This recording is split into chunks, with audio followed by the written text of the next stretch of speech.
Hey everybody, I'm back with me wrapping up the last My Hero Academia movie. I covered on the channel all the other three My Hero Academia films. So I figured since I've went through all seven of the seasons, I figured okay, I gotta go through the movies now. And of course, later on at the end of the year, they'll be wrapping up the final season of My Hero, which I'm looking forward to, so I can, uh, once that's completed, I'll give my overall thoughts on the final season and then express that for the channel, which, like with Yu Gi Oh! And with JoJo's Bizarre Adventure, it'll be the completion of the overall animes. Matter of fact, I don't even know if they actually made a JoJo's Bizarre Adventure film. You would think that with these animated TV shows, there's always like uh, movies that coincide along with it.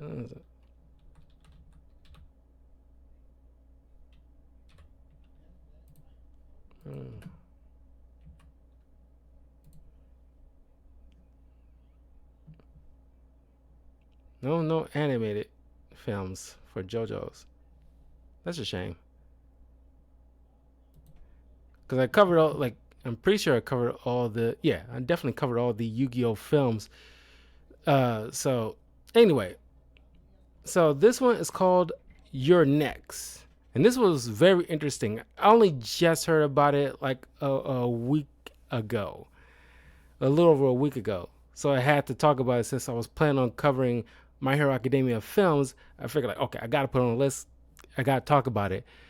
So this one is set, a little bit after the situation with the UA Trader arc. So it once again, the same people who voices the characters on the show, but here's the new people. We got Chris Sabat, who does a dual role as All Might, but also as Dark Might. We'll get to that in a second. But we got this like mafia family. I'll talk about them in a second too. We got uh, uh, Deborah Golini playing by Corey Petit.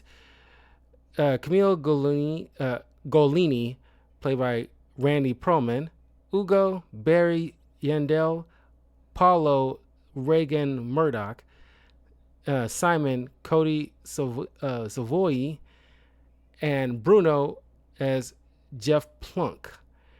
Then we got other characters: Anna Scarvino, played by Kelly Mills, and Julio Gandini, played by Mauricio Ortiz Segura.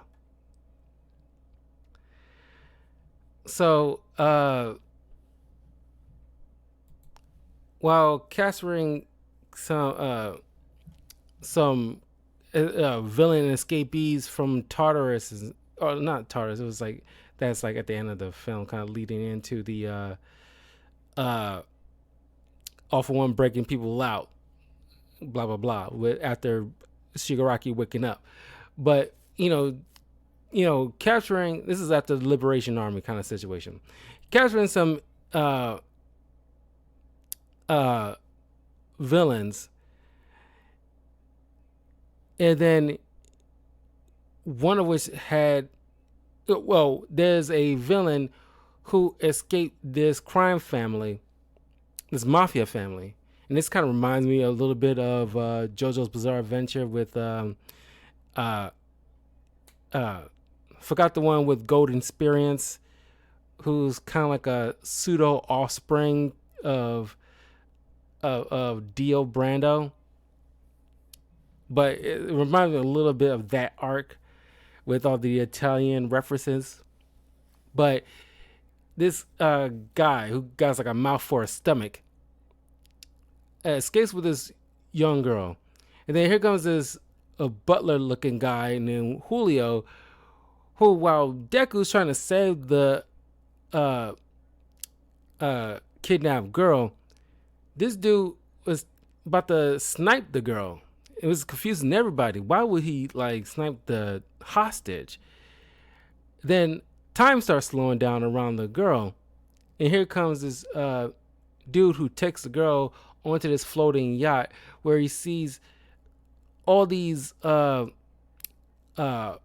mafiosos, and then to everybody's shock, here comes who they is weird because this guy who looks exactly like All Might, and everybody's wondering who is this guy and why does he look like All Might? And uh, he takes the girl, and then because she has like a quirk that seems to enhance abilities, but to her kind of detriment and certain people's detriment, he converts the floating yacht into like a massive fortress that kind of soaks up, everybody in its, in its general area, and is floating towards the UA. So, most of Class 1A, along with Deku and Julio, gets sucked in, and most surrounding civilians. And this fake All Might, who he dubs himself Dark Might, actually is a dark mirror reflection of what Deku took. Uh, uh, he took the wrong lessons from what Deku took, where after the fight with All for One that cost the last remnants of his powers, and he points at, and All Might points at the camera, and it's like, you're next. The guy who's his mafia don saw that, and it's like, oh, I'm gonna become a symbol of peace, just like All Might.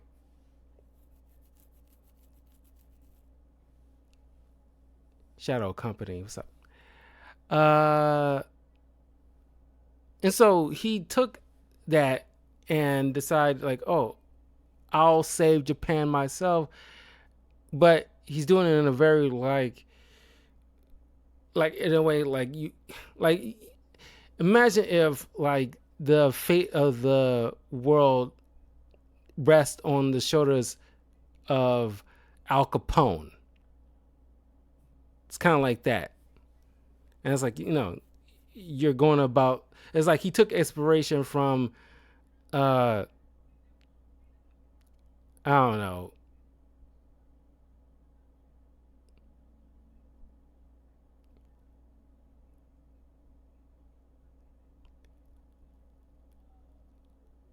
Well, I don't know. Like, I usually react to trailers or what have you. I don't do like, because I don't want to run the risk of like copyright or anything like that. So it depends on the reaction. But we uh like, it's not here to, you can leave that kind of stuff. But like I said, it all depends. Uh,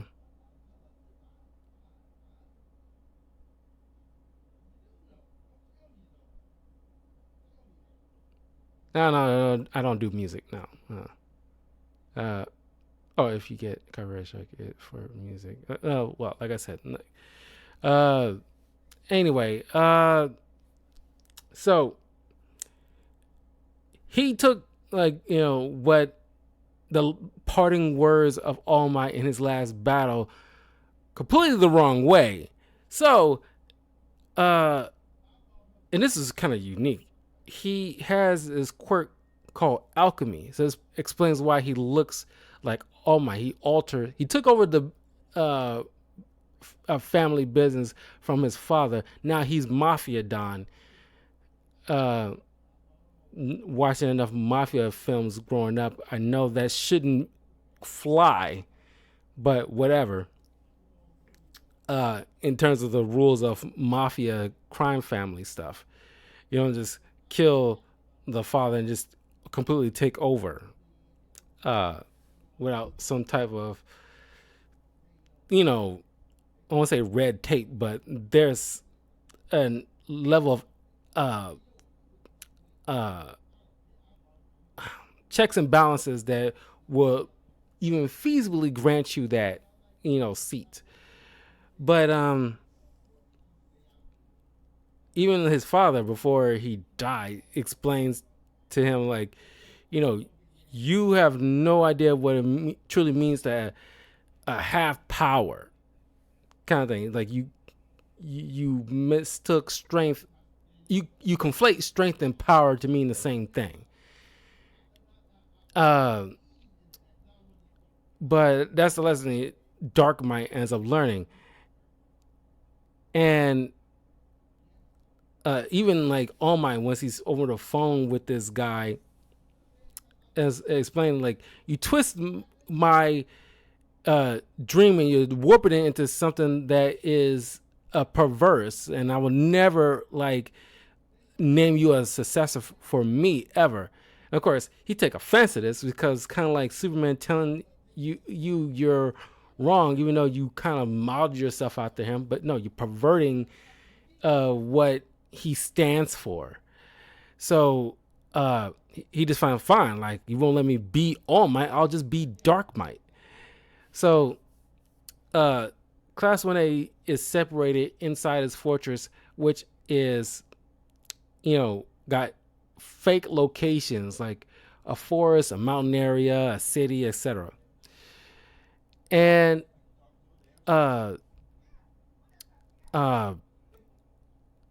Deku's powers is kind of like nullified because there was like a cockroach quirk user who, thanks with the assistance of Julio, managed to get, trick him into moving because his area of effect is like in like a bubble. So once he gets out of that area, he managed to knock him out. Dark Might shows up, kills that guy because he failed him one too many times.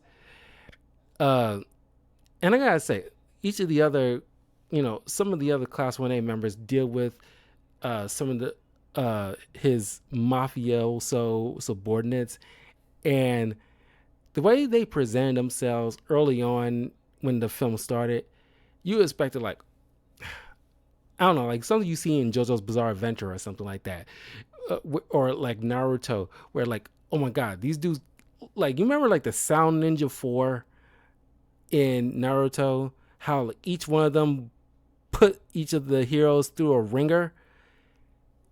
I expected something at least akin to that, where I was like, oh my god, they put like, Ingenium through his paces with this particular power, but they all are just jokes. That's my biggest issue. If I have like a biggest like con I have about this film, it's the fact that these subordinates, I expected at least some level of a fight, and they are all jokes. And it's like, I don't know. It's like, I know the main focus is Dark Might, but it's just like he has like a literal crime family with quirks, and only like this teleporting guy and the guy with telekinesis and Deborah, who has a quirk that causes you to manipulate your mind into like a hallucination. Aside from them, everybody else is pretty much, well, the guy who nullifies quirks, but even then he didn't last long. But it's just like, come on, I expected more of a fight to put these kids through their paces at least a little bit. So dumb, and a complete waste of some possible cool fights. Anyway, Deborah, who's ultimately a joke herself too, hell, she's not even on the same level as like, Jessie from Team Rocket.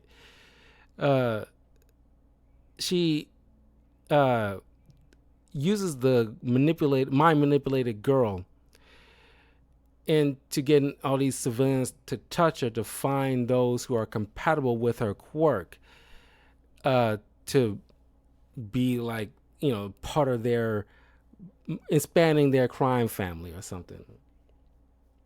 Even like the other quirk users, the Class 1A, some of them fall prey to her mind manipulation into this daydream.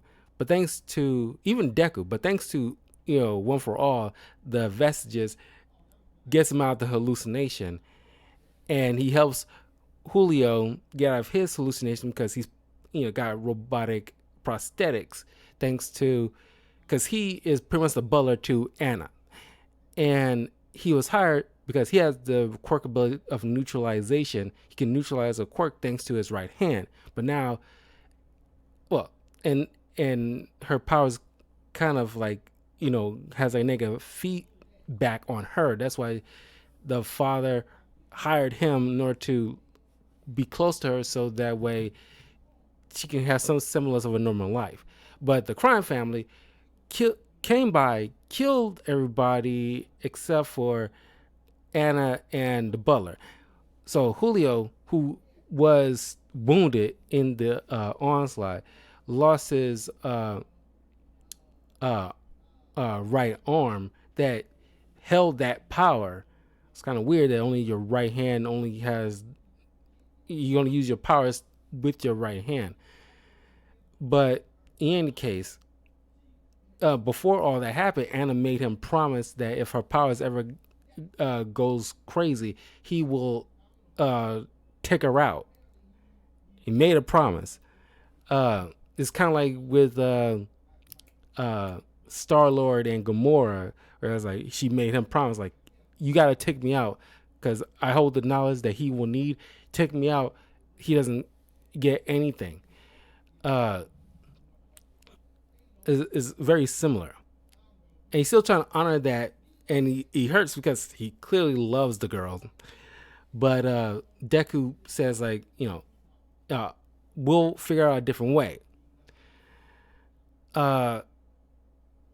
So they take on the rest of the little subordinates, and they get, like I said, taken out fairly, easily.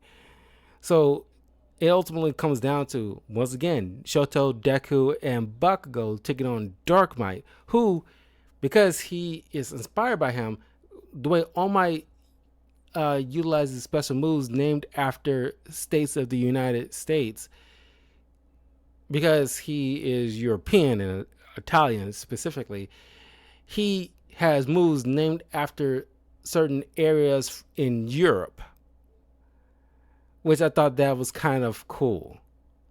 Like, if you're gonna have like a darker flesh, and he can't utilize the exact same thing, he has to have like a dark twist to the power, even though it's not the exact same power as alchemy abilities to simulate All Might stuff. So he just calls out moves named after certain places in Europe, which I thought that was very cool. I liked that a lot. So of course, ultimately he gets overwhelmed, but even despite, Anna boosting his powers against her will, Julio managed to take out Deborah ultimately. And Deku manages to take out Dark Might, but Anna's powers go haywire, and this causes Dark Might to turn to a grotesque monster. And by the way, like, the UA Pro Heroes managed to bust through the fortress in order to rescue the civilians. So that's what they pretty much were doing. And we get to see a little bit of Lanillion, which is great because I really like that guy. It's fun to see him just pop up, and he pops up to beat up the Dark Might's butler, who's just sitting there drinking tea, and he just comes like, hiya, and then just decks him. It's pretty funny. So thanks to her powers going haywire, this boosts Julio's neutralizing power. So now it goes to the overdrive, which caused him to be able to neutralize her powers permanently. So now she can live a normal life. They're going to be together ultimately. That's where it's obviously going to go. And they ultimately stop Dark Might. And of course, everything ends with the follow-up in the series where All For One releases all the inmates from Tartarus. And I was mentioning how I would rank all the My Hero films. I like this the most. Oh no, technically no. The second film I like the most. Then this film. Then the first film. Then the third film will have to be last. Cause I didn't really get all that much from the third film like I probably wanted to. But I gotta say, the second film was probably the best. The second film was like really well done. But all in all, the animation in all of them has been spectacular. They only just got better over time. And of course, the acting is still on point with all of them. Despite my each reservation, if you watch my other reviews of the other My Hero films, I have my fair share of reservations with each one. But I think the second one is probably like the best out of all four of them. That is just my quick thoughts. These have been relatively quick reviews, but I will be getting back into reviewing season 2 of Jujutsu Kaisen before I move on to another anime. I also will be covering next week Thor Ragnarok because I want to get through all the Avengers films. Because I covered pretty much all the stuff in, except for Thor 2. But I'm pretty sure, like, I gotten out like plenty of reviews of all the stuff in the MCU pretty much, except for like Thor 2. I really do not care for Thor 2. It's not as bad as like Secret Invasion, but I was going to go through Thor Ragnarok, then proceed with starting the review of the Avengers films, going from the first one all the way up to Endgame. So, yeah, that is pretty much the plan. I'm going to leave a surprise on what anime I will tackle after Jujutsu Kaisen Season 2. But anyway, if you watched any of the My Hero Academia films, which one were your favorites and which ones were your least favorite? And I will see you guys later on this evening because I will be playing the Yu-Gi-Oh! Early Days Collection.